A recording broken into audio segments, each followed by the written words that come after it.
fait le clap. Voilà, il a fait le clap, c'est bien, de toute façon. Bon, écoute, c'est fini, tu vas y passer après, toi. Euh, nom, prénom, Nicolas Delorme. et qu'est-ce que tu fais dans le sport automobile? Moi je suis drifter, ça fait 10 ans que je drifte en France, en Europe et l'année dernière un peu partout dans le monde. Et je crois que tu as même un titre de champion du monde, si ma mémoire est bonne, parce que nous étions à Albi l'année dernière avec Tic et Tac, et on a suivi tout le direct dans la voiture. On avait 3 téléphones au cas où, tu sais. Et je crois que c'est ton pater qui nous faisait les trucs, c'était extraordinaire. Ouais, ben c'est ça la bonne ambiance quoi. Après officiellement on peut pas dire qu'on est champion du monde. On a gagné le King of Nations, donc c'était une compétition qui se faisait sur 6 courses en Thaïlande, en Malaisie, au Dubaï, au Japon et au Brésil. Donc on a réussi en état régulier tout au long de l'année à remporter le titre. Donc oui, on est très satisfait de notre année dernière. Bon, ça c'est déjà une bonne chose. Donc cette année, pas de championnat du monde, par contre un gros championnat d'Europe. Voilà, cette année, vu que le championnat du monde a fini tard l'année dernière et que le temps que la voiture revienne du Brésil, vous savez, les containers, tout ça, c'est pas très très rapide. La voiture est arrivée tard et il a fallu la remettre en état. On avait fait 6 courses sans trop rien toucher dessus, sans gros entretien. Donc on a eu beaucoup de travail ces 2 derniers mois et qui se finissent ce week-end chez Speed Motors pour remettre au point le moteur qui a un petit peu évolué. On a refait le compresseur en changeant quelques pièces. Donc on a gagné un peu de pression, donc il fallait reparamétrer pour que tout soit parfait et que rien ne risque de casser. Alors, paradoxalement, tu sais, moi le drift, j'y connais pas grand chose, mais je sais que tu roules avec peu de chevaux par rapport à tout le monde. Ce qui te plaît davantage chez toi, c'est le couple. Ouais, c'est ça, c'est qu'il faut avoir un moteur qui répond, linéaire, pas trop violent, parce que pour garder une fluidité dans la glisse, c'est hyper important d'avoir un moteur prévisible. C'est-à-dire que si vous avez un turbo qui charge tard et d'un coup, vous avez tendance à avoir une glisse un peu saccadée, alors que les moteurs M d'origine ont une linéarité historique. Et l'avantage avec un compresseur, c'est qu'on garde cette linéarité juste en rajoutant quelques chevaux. Alors cette année, le championnat d'Europe, ça se déroule sur combien de courses, combien de pays à peu près? Alors cette année, il y a 8 courses, 6 pays, il me semble 6 ou 7 pays. On commence en Autriche, après ça passe en France, en Suisse, en Italie, en Espagne, en Allemagne. On fait un petit peu toutes les contrées européennes, là où le drift est implanté. Tu vas me dire que si je trouve un transporteur qui me trimballe 2 écureuils, je peux les envoyer parce que le côté français, ça se fait tout à fait en haut. Là-bas, c'est en Alsace. Ouais, c'est ça, c'est à l'Anneau du Rhin. Donc je crois que c'est au début juin. Donc gros spectacle aussi prévu là, avec un tracé très rapide. Pour les bonhommes, comme on dit, quoi. Il faut enclencher la 4 et y aller au charbon. Donc c'est la première fois qu'on va y monter cette année. J'ai hâte de tester ce circuit. Tous mes amis m'en parlent. Et ça sera l'avantage, l'occasion de retrouver tous mes amis que j'ai pas pu voir. Ça fait 2 ans parce que j'ai choisi d'aller rouiller à l'international. Est-ce qu'il y a une grosse différence entre le championnat du monde, le championnat d'Europe et le championnat de France? Je dirais heureusement. Heureusement, en fait, l'année dernière, si on a choisi de ne pas rouler en Europe et d'aller rouler ailleurs, c'est justement pour avoir une idée concrète de ce qui se fait ailleurs. On ne comprend jamais mieux les choses qu'en les voyant, qu'en les ressentant. Et honnêtement, j'aurais tendance à dire que le Japon, c'est une autre planète. Mais c'est normal, depuis 1980, ils roulent. C'est des pilotes professionnels, vous les connaissez tous, Daigo Sato, Nakamura, Kawabata. C'est des noms que tout le monde connaît, que tout le monde a vu au moins un passage dans sa vie. Le fameux backward de Kawabata ou les entrées en jump de Daigo Sato. Et c'était important pour moi d'aller voir chez eux comment ça se passait pour ressentir la différence. C'est-à-dire qu'on a compris l'esprit du drift et dit à la compétition, on rajoute la vitesse. C'est très important pour eux. L'angle est moins important pour eux que la vitesse. Priorité à la vitesse. Il faut que ça aille vite. C'est-à-dire que si vous mettez beaucoup d'angles, mais que c'est à 10 km/h, ça ne les intéresse pas. Alors, est-ce que ce soit en Europe, au monde ou en France, c'est la même notation, c'est la même chose, il y a des juges tout pareil? En fait, il y a toujours 3 juges. Il y a une aide télémétrique, c'est-à-dire que la télémétrie ne donne pas de notes à l'étranger. Ça fait que ça aide les juges à être performants et ne faire moins d'erreurs possibles. Après, c'est un jugement. Donc moi, ça m'est arrivé d'être juge. On juge avec sa fibre, avec ses émotions, avec ce qu'on aime bien. Moi, j'adore, pour moi, un vrai drifter, c'est un mec qui fait une grosse entrée et qui est bien fluide avec de la vitesse. Après, il y a d'autres personnes qui préfèrent autre chose. Je dirais pas que c'est comme le patinage artistique, mais l'avantage c'est qu'en drift on vous le dit avant, c'est-à-dire que le briefing du samedi matin sert à ça, sert à expliquer aux drifters qu'est-ce que les juges veulent. Le but du jeu c'est pas que le juge il ait raison ou il ait tort, c'est que c'est lui qui met les règles, donc si le juge il vous dit de passer à l'extérieur alors que c'est mieux de passer à l'intérieur, vous exécutez, il faut passer à l'extérieur. Et ils utilisent ça justement pour vous mettre en difficulté, c'est-à-dire que quand tout le monde sait la trajectoire idéale, eux, quand ils le voient, ils disent attends, on va les faire progresser pour faire la différence, parce que c'est difficile de juger deux passages et d'arriver à mettre des notes.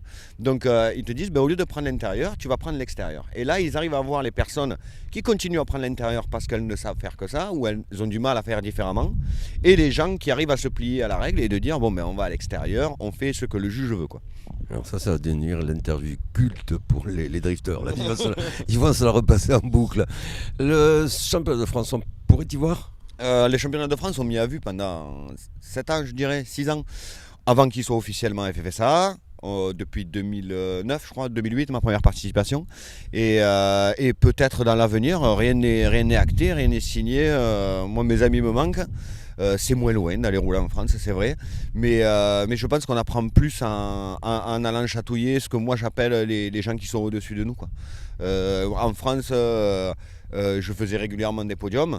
L'année dernière, j'ai fait 2 podiums sur 6 courses. Quand j'étais top 10, top 14, j'étais hyper content, moi. Parce que voilà, quoi, c'est la différence qu'il y a entre une Formule 3.5 et une Formule 1, quoi. Moi, avec ma Formule 3.5, je suis allé voir comment ça se passait chez les Formule 1. J'ai pas gagné tout le temps, mais j'ai appris énormément. Ce qui permet que quand je reviens ici, voilà, on est réglé différemment que l'année dernière. Et j'espère pas divulguer la bonne parole, parce que ça serait un petit peu prétentieux, mais arriver à expliquer aux gens qui veulent bien l'entendre la différence qu'il y a entre chez nous et chez eux.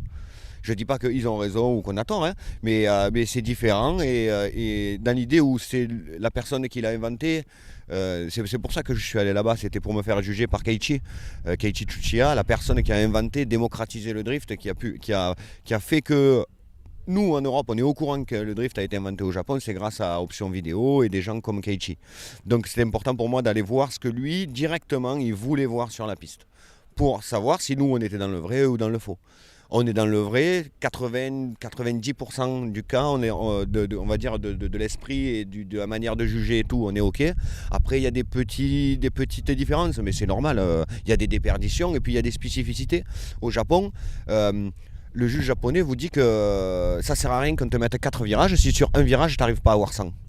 C'est logique, tant que tu n'es pas parfait sur un virage, essaye pas d'en faire 12 000. Nous, en Europe, on aime bien rouler, on aime bien les enchaînements de 3 à 4, donc c'est plus difficile à juger pour les juges. Parce qu'une erreur en bas, une erreur en haut, ça se rattrape, ça s'équilibre, plus grosse, moins grosse.